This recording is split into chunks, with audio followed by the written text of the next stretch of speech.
what's it done to the cost of construction in New Zealand since you've implemented this? Has it made homes and buildings more expensive to go through the BRANZ appraisal or to have this system in place? I would think, and you as a manufacturer would appreciate this, it must have added a cost to each bucket, because it's not a cheap thing to get a BRANZ appraisal. It's not overly expensive when you compare to some of the other systems around the world. So it must add a little bit of a cost, but I would think, well, I'm actually no, that the increase in cost in terms is versus the increased performance expectations and the decrease in risk to the building owner is more than offset. Well, I harp on this a lot. We've got to go beyond the face value costs and look at the long-term costs. And at the moment in this country, if we actually got the stats out on 10 to 15 years after something's been built, and let's face it, you know, a 10 or 15-year-old home or building is not old. No. But then there's a whole lot of maintenance and failures that are happening. What is the true cost to the owner or owners that have inherited those buildings, insurance companies, potential builders that have got, you know, the warranty periods in there, and to guys that have actually gone out and done the work if they're good enough to come back and fix it. Whereas, you know, if it's adding an extra 5%, not to the building, to the actual application of the product, then what is that over the total value of the building? I still think it's pretty insignificant. It is. It wouldn't.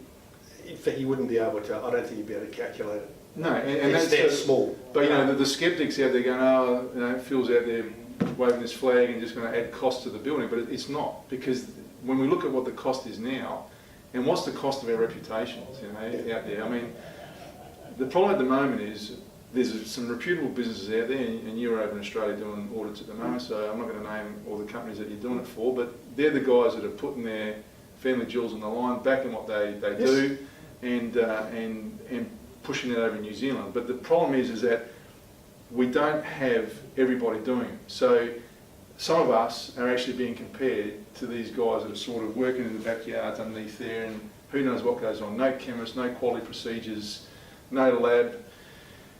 And if you actually look at the consistencies that you see of their products, or what comes out in the market, you know, from batch to batch and traceability, etc., there's none of that. And so they can close up shop tomorrow and someone's carrying the can, you know, and it's usually the poor bugger that's gone with a home loan and bought the place.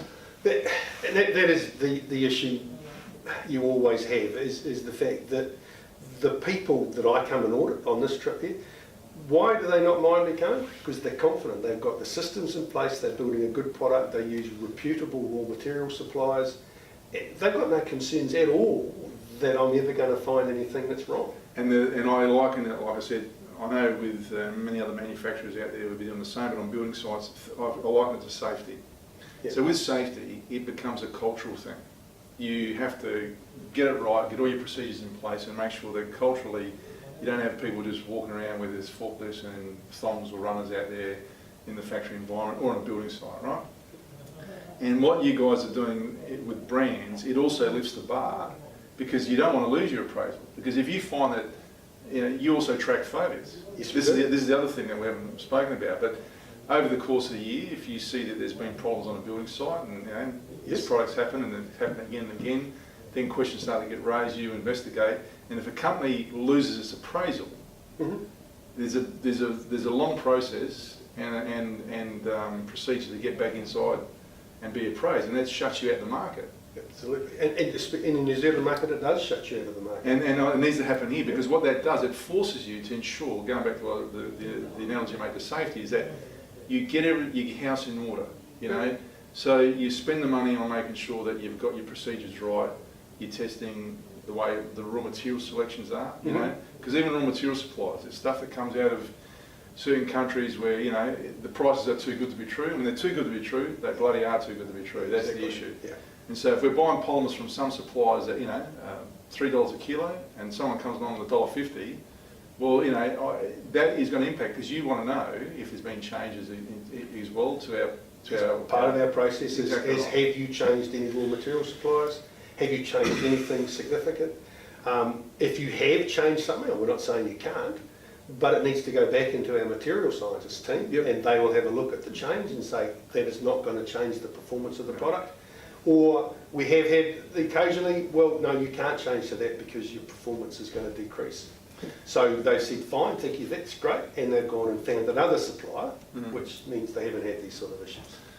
Look, I hope everyone's paying attention to this content. It is great, Russell, to hear this because when there's a manufacturer talking about it, and there's been a few of us out there, or a few pushing the barrow. I know I had a meeting with the NBA last year up in Sydney. There's a movement starting, but the problem is we still have got a lot of disconnect, and I use that term within the industry to get it right.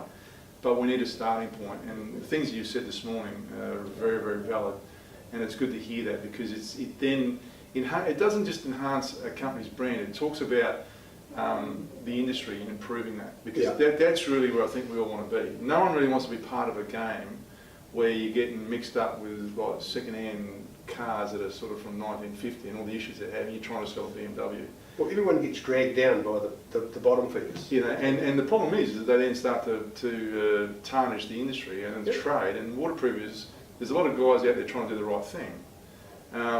But the problem is that those guys as well, and this comes back to even applicators, because the manufacturers in New Zealand, the suppliers, they've got to make sure that people that are applying their product are also doing the right thing, because that can also create that situation where they might lose their appraisal. So it's almost like that flow chart where square one, if you don't pass go, you don't get to the $200, you don't just keep going on the board. And that's what's been great about the way BRANZ has set up. Like I said, it is not perfect. Nothing is. I'm sure you guys are doing more improvements, and I'm hearing that. Yeah. But you know, it's worked well. I've seen an elimination of a lot of issues over in New Zealand, which is good. And our sales have gone up. They're not gone down, because the mentality where some people say, oh, but if we solve all the waterproofing problems, there's no remedial works. No, there's other works. Things do age and etc. But it lifts the standard and quality of our buildings. And in countries like Australia and New Zealand, we're not third world. We're going to make sure we don't apply things that are third world mentality, which some of the things I see out there are almost like that. I'm going to show a video as part of this vlog. One of the things that we found on site recently, and it was just an eye-opener of how things are getting away on site, and just... And that's one of the aspects, another part of the BRANZ appraisal. As part of the appraisal, you've got the technical specification, and the technical specification lists out all the products or the components of the system. So when our building authority guys are going on site, or guys and girls, are going on site to sign it off, they have got a rough idea of what they should be seeing in terms of the installation. So if they go on site and they think, well, hang on a second, when I read the appraisal, it said it needed to be reinforced in the corners and it needed all the joints re. I can't see any. So they've got a little warning, a little trigger that comes up and says, hang on. Then they need to go back. So at that point, because they can then go back to the installer and say, hang on, I don't think you've followed the system. Go back to the supplier of the system. And the problem can be avoided before you tile over it and the person moves in. So it's one of the other ones, because we do specify the components of the system, it gives people doing the inspections an idea of what they should be looking for. Russell, we're running out of time. This has been fantastic, and I could talk probably another hour on this with no problem at all. We're going to get you back, and it'll be good to get you around the table with a few other people to have a chat about this. But look, if you guys want to see more about BRANZ, they have got their website, branz.co.nz, is it? Yep, branz.co.nz. And you just see the types of products and the brands that are appraised, and you'll see the different areas. It's not just about waterproof membranes, there are different systems, like Russell mentioned before, cladding systems, etc., that are appraised and approved over there. Yes. And it's a whole building envelope, which I hear that term used often in New Zealand. We've got to start thinking like that over here. Thanks for joining us, Russell. Enjoy the rest of your time in Australia. Thanks, Phil.